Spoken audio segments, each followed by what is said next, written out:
या बनी आदम कद अंज़लना अलैकुम लिबासन युवारी सौआतिकुम वरीशा। अब ये कुरान मजीद के अंदर जो है वो लिबास के हवाले से बहुत प्यारी हदायत आ रही हैं। ऐ औलाद आदम, यकीनन उतारा है हमने तुम पर लिबास, क्यों कि छुपाए तुम्हारे जिस्म के काबिल शर्म हिस्से को, वरीशन और तुम्हारे जिस्म के लिए हिफाजत भी है और जीनत का बायस भी है। व लिबास तकवा, और जो तकवा का लिबास है, ज़ालिका खैरुन, वो सबसे बेहतर है, वो सबसे बेहतर है। ज़ालिका मिन आयातिल्लाहि लअल्लहुम यज़क्करून, ये निशानियों में से अल्लाह की निशानी है, शायद कि लोग नसीहत पकड़े। अब देखिए लिबास के यहाँ पर दो फंक्शन बयान किए गए हैं।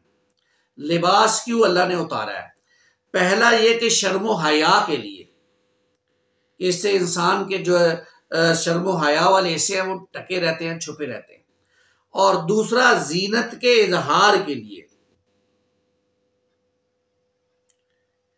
ठीक है जी। इसलिए इसको नोट करें कि इस अल्लाह ने जो लिबास उतारा है इसमें दो चीजों की अल्लाह ताला ने मजीद हमारे सामने बात रखी है कि वो लोग जो समझते हैं कि राबानियत इख्तियार करनी चाहिए, सबसे कट कर इंसान कोदे खड़े में, उसकी भी नफी हो गई है। और वो लोग जो लिबास को तकल्लुफ समझते हैं कि जी लिबास तो है नहीं, बस तकल्लुफ है, उससे उसकी भी नफी कर दी अल्लाह ताला ने। इसलिए माजरत के साथ अर्ज करूंगा, आज भी दुनियादार, ये मुसलमानों के अंदर की बातें हो रही हैं, आज भी दुनियादार सूफिया लिबास को एक तकल्लुफ करार देकर बरहाना रहने को आला दर्जे की नेकी करार देते हैं। दूसरी तरफ मगरबी तहजीब, मरगूब अनासिर, उससे जो मरगूब हो गए हैं, बेहयाई के नाम पर कल्चर को फरोग दे रहे हैं। आज हमारे यहाँ औरतों के माजरत के साथ औरतों के सतर खुले होते हैं कपड़ों के बावजूद, और मर्दों के भी सतर खुले होते हैं कपड़ों के बावजूद। इसलिए इससे बचना है। मुझे कोई शख्स बता रहा था दुनिया में एक जजीरा ऐसा है जहां पर कपड़े पहनकर आप दाखिल नहीं हो सकते, यानी ये अल्लाह की खुली बगावत है। चाहे वो मर्द है औरत है, उसने अगर वहां जाना है तो वो अपने ऊपर से कपड़े उतारेगा फिर दाखिल होगा, बिल्कुल बरहाना होकर, वो यानी हैवान बनकर वो दाखिल होगा। हैवान है ना, उसके लिए कपड़े नहीं है, तो वो हैवान बनकर दाखिल होगा। अच्छा, हमारे यहाँ जदीद जो अकल को मंतक समझते हैं वो फिर ये कहते हैं देखे नहीं, अल्लाह ताला ने तो इंसान को नंगा पैदा किया ना, जब पैदा हुआ था तो उसके जिस्म पे कोई कपड़े थे, तो ये कपड़े पहनना तकल्लुफ है। ये तो कोई बंदा नहीं समझ सकता कि कपड़े पहन से कोई अल्लाह का वली बन सकता है। असलन इंसान उस पोजीशन में रहे जिसमें अल्लाह ने उसको पैदा किया है, नंगा फिरे। इसलिए एक दिन मुझे एक शख्स बता रहा था, हमारे इधर गांव में एक शख्स है, वो ऐसे ही घूमता रहता है, कपड़े उसने नहीं पहने होते हैं, शलवार भी नहीं पहनी होती है, कमीज भी फटी होती है। तो मुझे वो कह रहा था, मैंने कहा ये देखो, ये भी अपने आप को पता नहीं क्या समझ रहा होगा। तो कहने लगा, हजरत अदब से बात करें, ये मजजूब है। मैंने कहा अगर ये मजजूब है तो अल्लाह की पनाह, हम तो इससे बाज आए भाई, ये तो अल्लाह के हुक्म की खिलाफ वर्जी हो रही है।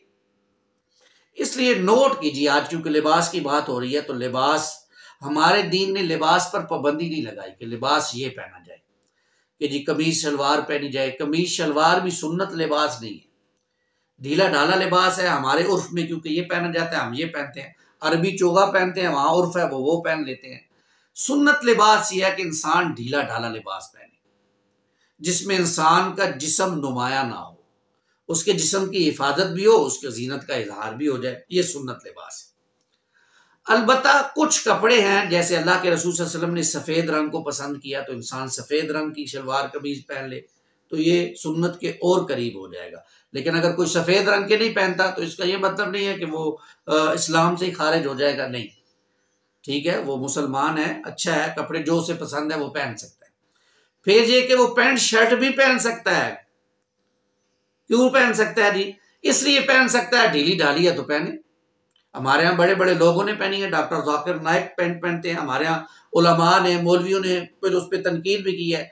लेकिन आप उस अल्लाह के बंदे को देखें कभी कि उसने पैंट शर्ट में भी हराम चीजों से वो कितना बचता है। आप उसकी पैंट देखेंगे टखनों से ऊंची होगी, टखनों से ऊंची नजर आएगी।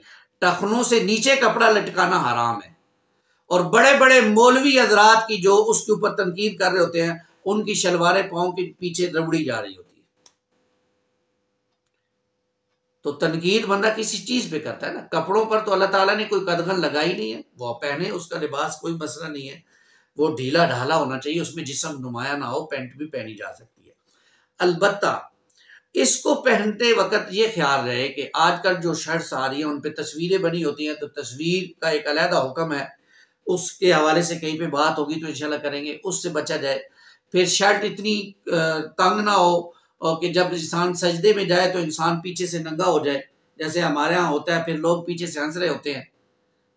जब वो सजदे में जाता है तो पीछे से नंगा होता है तो लोग हंसते हैं, ये भी बुरी बात है।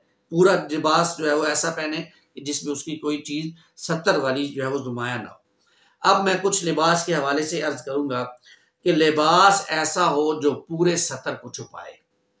मर्द का सतर नाफ से लेकर घुटने तक है, ये तो हर हाल में छुपा होना चाहिए, सिवाय इंसान अपनी बीवी के और या मजबूरी के तहत डॉक्टर के किसी और को ये सतर नहीं दिखा सकता। औरत का पूरा जिस्म सतर है, सिवाय चेहरे की ये टिकिया और ये दोनों हाथ और पांव टखनों से नीचे नीचे, बाकी सारा जिस्म सतर है। सतर से मुराद ये है कि औरत का ये जिस्म, उसका वालिद, उसका भाई, उसका बेटा बालिग है तो वो भी नहीं देख सकता। इल्ला ये कि हमारे यहाँ औरतों ने ये जो बारीक जो है वो लिबास पहने होते हैं, अगली बल्कि मैं बात यही याद करने लगा कि लिबास बारीक ना पहनो जिससे जिस्म नजर आए, यानी ऐसा बारीक लिबास पहनना जिससे जिस्म नजर आए। अगर आपकी कोहनियां नजर आ रही हैं, आपके बाप को नजर आ रही हैं, तो आपको खुद हया होनी चाहिए कि आपका सतर नंगा हो रहा है। आपने लो नेक गला पहना है, घर में आपने कभी दुपट्टा नहीं भी किया होता, वालिद भाई सब कुछ होते हैं, तो बेहया मामला होगा, बेहयाई का मामला होगा। फिर ये कि अगर आपकी शलवार इतनी ऊंची है जनाब, टखनों से ऊंची पिंडलियों तक आई हुई है, तो सारी पिंडलियां नजर आ रही हैं, तो ये भी क्या है, ये भी लिबास का जो है वो जो है वो सतर इससे जो है वो छुप नहीं सकता है। ये ऐसा लिबास पहनना भी जायज नहीं है औरत के लिए। तीसरी बात, लिबास चुस्त ना हो कि उससे आजार नुमाया हो जाए। मर्द और औरत दोनों के लिए है, इसलिए मैंने अर्ज किया कि मर्द पैंट शर्ट पहन सकता है, लेकिन चुस्त इतनी ना हो कि इंसान के जिस्म नुमाया हो जाए। और औरत भी लिबास पहन सकती है, लेकिन इतना चुस्त ना पहने कि उसके जिस्म के हिस्से नुमाया हो जाएं। नंबर 4, लिबास में इसराफ नहीं होना चाहिए। यानी ये भी हमारे यहाँ शादी ब्याह पर तो होता ही होता है, अमूमी तौर पर भी लिबास खरीदा जा रहा है, नहीं 5-5 करोड़ का एक एक जोड़ा कपड़ों का खरीदा जा रहा है, ये इसराफ है। ये अल्लाह ताला इससे जो हमें बचाए। और फिर ये कि लिबास शादी ब्याह पर भी हमें लिबास जो है वो मुनासिब भी खरीदने चाहिए।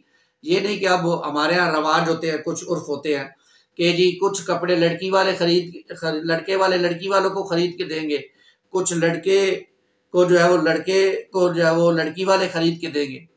अब जो है वो लड़का कहे कि जी मैं तो अब आज ही फंसे ने, तो ऐसे कपड़े खरीदूं जो लग पता ही जावे इन्हों, ये जुल्म है, ज्यादती है, इसराफ है, गुनाह का काम है। और लड़की कहे कि नहीं अब क्योंकि लड़के वालों ने ज्यादती की है तो मैं भी ऐसे ही खरीदांगी, 10 देवांगी यार, पता लग जासी उन्होंने कि कितने 20 का 100 होता है। ये भी गलत है, ये भी इसराफ है। फिर नंबर 6, मर्द औरतों का औरतें मर्दों का लिबास ना पहने, मर्द औरतों का औरतें मर्दों का लिबास ना पहने। और नंबर 7, मर्द खालिश रेशम नहीं पहन सकता, वो औरत पहन सकती है, मर्द नहीं पहन सकता। क़यामत वाले दिन अल्लाह ताला नेक मर्दों को रेशम का लिबास, ये कुछ हदायत थी लिबास के हवाले से। हमारे मुआशरे में इस हवाले से कोई एहतियात नहीं बरती जा रही, इसलिए मैंने तफसील के साथ कुछ बातें बयान कर दी। तो लिबास अच्छा पहने, खूबसूरत पहने, अच्छी सलाई के साथ पहने और जनाब डिसेंट पहने, लेकिन यह है कि उसके जो आदाब है उनको सामने मलहूज रखा जाए। अल्लाह ताला से दुआ है कि अल्लाह ताला हमें लिबास के आदाब को जो अल्लाह ताला ने बयान किए हैं उनको जो है वो हमें सामने रखने की तौफीक अता फरमाए।